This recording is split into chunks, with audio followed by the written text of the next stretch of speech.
Hi guys! Magluto tayo ng lechon belly. So, ang kailangan natin, of course, yung pork belly, bawang, sibuyas, asin, paminta, at ang dahon ng sibuyas at ang tanglad. Sila ang magpapabango sa ating lechon.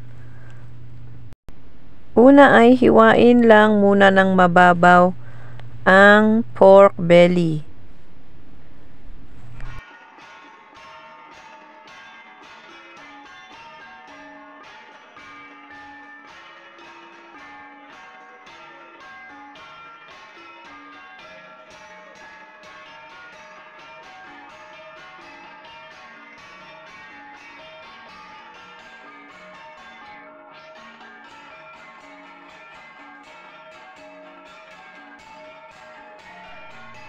Tsaka budburan ng asin.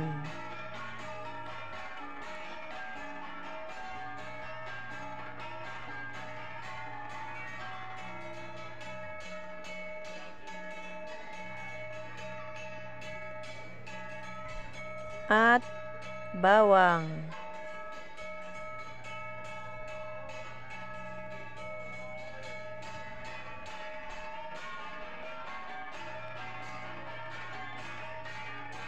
Sunod ang paminta.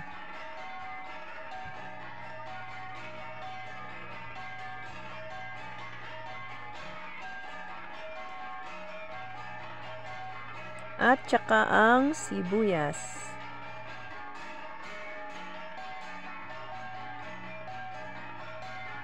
At ilagay na rin yung dahon ng sibuyas at ang tanglad. At ready na para ito ay talian.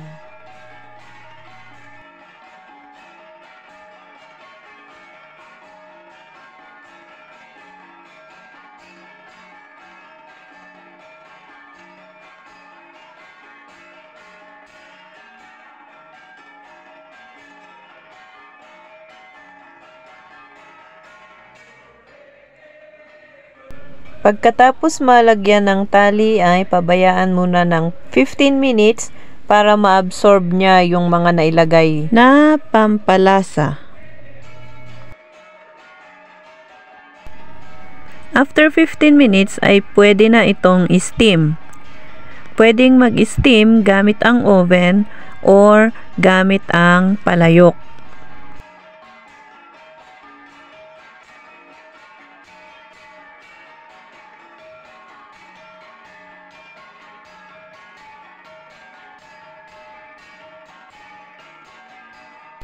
Pagkatapos ng 10 minutes ay pahiran ito ng toyo or soy sauce.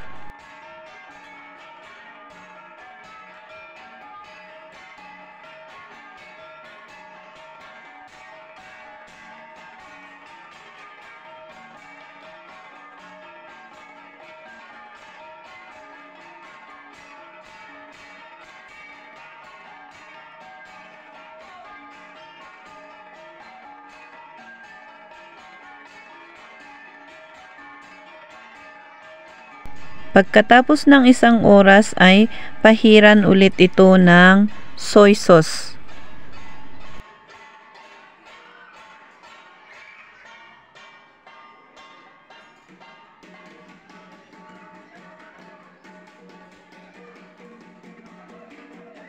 Pagkatapos ng 30 minutes ay pahiran ulit ito ng mantika. Tas antayin ng maging crunchy yung balat. At ready to serve na ang ating pork belly lechon.